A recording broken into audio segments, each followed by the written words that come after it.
اعوذ باللہ من الشیطان الرجیم بسم اللہ الرحمن الرحیم بسم اللہ الرحمن الرحیم قاف والقرآن المجید۔ یہ دوسری صورت ہے جو ایک حرف مقطع سے شروع ہوئی ہے۔ پہلے صاد والقرآن ذی الذکر، یہ ہم پڑھ چکے 23ویں پارے میں۔ قاف والقرآن المجید تیسری آئے گی 29ویں پارے میں، نون والقلم وما یسطرون۔ یہاں بھی قسم ہے قرآن مجید کی، بڑی شان والے قرآن کی۔ اس سے آگے محذوف معنی ہے وہی جو سورہ یاسین کے اندر میں نے آپ کو بتایا، یاسین والقرآن الحکیم انک لمن المرسلین۔ لیکن اس کے بعد اب فوری طور پر جو ہے آخرت کا ذکر۔ بل عجبوا ان جاءهم منذر منهم فقال الکافرون ھذا شیء عجیب، کیا انہیں بہت عجیب محسوس ہوا ہے کہ ان کے پاس ایک آیا ہے انہی میں سے خبردار کرنے والا، منذر، انذار سے۔ فقال الکافرون ھذا شیء عجیب، تو کافروں نے کہا یہ تو بڑی عجیب سی بات ہے۔ اذا متنا وکنا ترابا، کیا جب ہم مر جائیں گے اور مٹی ہو جائیں گے؟ ذالک رجل بعید، یہ بہت دور کی کوڑی لائے ہیں، یہ دوبارہ رجوع کرنا جو ہے بہت دور کی بات ہے۔ قد علمنا ما تنقص الارض منہم، بڑا شاہانہ انداز ہے یہاں، ہمیں خوب معلوم ہے کہ زمین ان میں سے کیا چیز کم کرتی ہے، یعنی جب یہ زمین میں دفن ہو جائیں گے تو زمین کیا شے کھا جائے گی، اس کی کیا، ان کا وجود کا کون سا حصہ ہے کہ جو زمین ضائع کر دے گی۔ وعندنا کتاب الحفیظ، اور ہمارے پاس تو ایک کتاب ریکارڈ ہے، محافظ خانہ موجود ہے، سب کے اعمال موجود ہیں، اور ان کی جانیں جو ہیں وہ تو ہم یہاں سے لے جاتے ہیں، وہ علیین میں ہیں یا سجین میں ہیں، وہ تو وہاں ہے۔ تو یہ تو ایک جسم ہے جو خاک سے آیا تھا، منہا خلقناکم وفیہا نعیدکم ومنہا نخرجکم تارۃ اخری، وہ ٹھیک ہے، لیکن ان کا جو اساس کارنامہ ہے، ان کی جو زندگی ہے، ان کی ارواح، ان کی جانیں وہ ہمارے پاس ہیں، اعمال نامے ہمارے پاس ہیں۔ بل کذبوا بالحق لما جاءہم، لیکن انہوں نے جھٹلا دیا ہے حق کو جب کہ ان کے پاس آیا۔ فہم فی امر مریج، اب وہ ایک بڑی ہی الجھن کے اندر مبتلا ہو گئے۔ یعنی یہ الجھن ایسی ہے کہ عقلی طور پر تو دلائل جو حضور دے رہے ہیں وہ بہت قوی ہیں، بات سمجھ میں آتی ہے، کیسے ممکن ہے؟ اگر تو یا تو انکار کر دیجئے یہ سب جو ہے الٹ ٹپ چل رہا ہے، کوئی نہ نظام ہے یہاں کا، نہ کوئی پیدا کرنے والا ہے، نہ اس کی کوئی بھی اس کے اندر کوئی معقولیت ہے، رام کی لیلا ہے، تو بات اور ہے۔ لیکن اگر اللہ نے پیدا کیا ہے اور اللہ ایک حکیم ہستی ہے تو اس نے انسان کو پیدا کیا، اس میں اخلاقی حص رکھی، تو اس کے کوئی نتائج نکلنے چاہیے۔ تو دلیل تو قوی ہے، لیکن یہ کہ ان کی طبیعتیں وہی جو شعر میں نے ابھی پہلے آپ کو سنایا کہ جانتا ہوں ثواب طاعت و زہد، پر طبیعت ادھر نہیں آتی۔ اتنے خوگر ہو چکے ہیں فسق اور فجور کے، اور اپنی عادات کے اتنے اس کے ایک قید خانے میں مقید ہو چکے ہیں۔ ایک نظم ہم نے پڑھی تھی ایف اے کے زمانے میں، the cage, I built these bars when I was young۔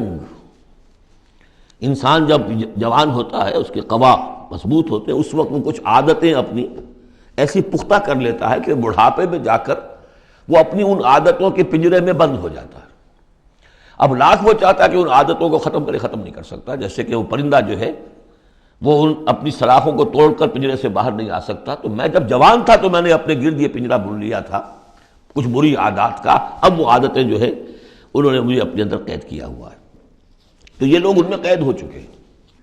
افلم ينظروا الى السماء فوقهم، تو کیا انہوں نے دیکھا نہیں آسمان کی طرف جو ان کے اوپر ہے؟ کیف بنیناھا، ہم نے اسے کیسے بنایا ہے، وزیناھا، کتنا اسے مزین کر دیا ہے، وما لها من فروج، اور اس میں کوئی رکھنے نہیں ہے۔ اس آیت کا مطلب تو آج آپ کو ایسٹرونومی والے بتائیں گے، کتنا محکم نظام ہے، کسی رکھنے کا کیا سوال۔ والارض مددناھا، اور زمین اس کو ہم نے پھیلا دیا، والقینا فیھا رواسیا، اور ہم نے اس میں لنگر ڈال دیے۔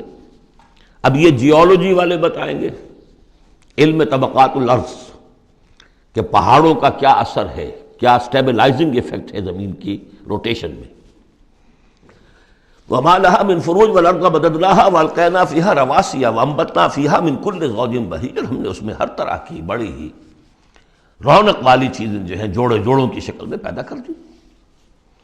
تبصرۃ و ذکریٰ، یہ ہے لوگوں کو سجھانے کے لیے، دکھانے کے لیے، دیکھو، کھول آنکھ، زمین دیکھ، فلک دیکھ، فضا دیکھ، مشرق سے ابھرتے ہوئے سورج کو ذرا دیکھ، ان آیات کو دیکھو۔ افلا ينظرون الى الابل كيف خلقت والى السماء كيف رفعت والى الجبال كيف نصبت والى الارض كيف سطحت تبصرۃ، یہ ہم صرف سجھانا چاہتے ہیں، دکھانا چاہتے ہیں، وہ ذکرا، اور یہ یاد دہانی بھی ہے۔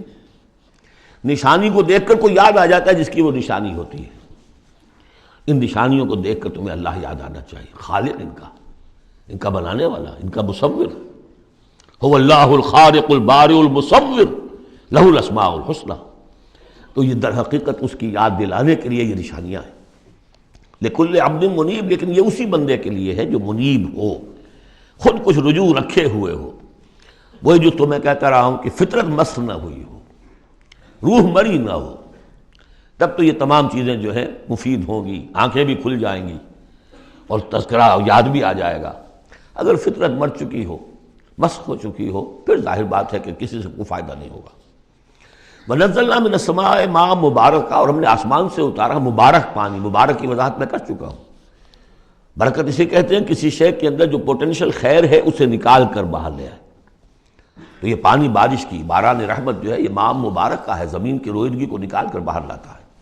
فَأَنبَتْنَا بِهِ جَنَّاتٍ وَحَبَّ الْحَصِيدِ، تو ہم نے اگا دیا اسی کے ذریعے سے باغات بھی اور کھیتیاں بھی جو کٹ جاتی ہیں۔ اب دیکھیے بہت خوبصورت ہے یہاں پہ جو ترتیب، جنات اسے کہتے ہیں باغات، درخت لگا رہتا ہے، پھل اتار لیتے ہیں صرف، اور کھیتی وہ ہوتی ہے گندم کی کھیتی، وہ پوری فصل کٹ جاتی ہے، وہاں کوئی اب درخت باقی نہیں رہتا۔ یہ نہیں ہے کہ صرف سٹے توڑ لیجئے باقی کھڑی رہنے دیجئے، نہیں، حصید تو وہ در حقیقت حب الحصید، اناج کی جو کھیتیاں ہوتی ہیں وہ تو کٹ جاتی ہیں۔ والنخل باسقات لها طلع نضید، اور ہم نے ایسے کھجوریں پیدا کر دی، ان کے درخت کے جو بہت لمبی لمبی ہیں، اونچے اونچے ہیں، لہا طلع نضید، ان کا خوشہ جو ہے تہ بر تہ کھجوریں ان کے اندر لدی ہوئی ہیں۔ رزقا للعباد، یہ سب کچھ بندوں کے لیے، رزق کے لیے ہم نے بنایا۔ وَأَحْيَيْنَا بِهِ بَلْدَةً مَيْتًا، اور اسی پانی کے ذریعے سے ہم ایک مردہ زمین کو زندہ کر دیتے ہیں۔ کذالک الخروج، اسی طریقے سے تم زمین سے نکل آؤ گے، جیسے کھیتی نکل آتی ہے، پہلے کوئی آثار نہیں تھے، بارش ہوئی کھیتی نکل آئی، گھاس ہی ہو گئی، چلیے اور کچھ نہیں ہے، وہاں گھاس آ گئی، کہاں سے آ گئی؟ زمین میں تو تھی نا، پانی نے نکالا ہے صرف۔ اسی طریقے سے تم سب ہوگے وہیں پر، تمہیں بس نکالنا ہے، ہمارا اذن نکال لائے گا۔ صدق اللہ العظیم۔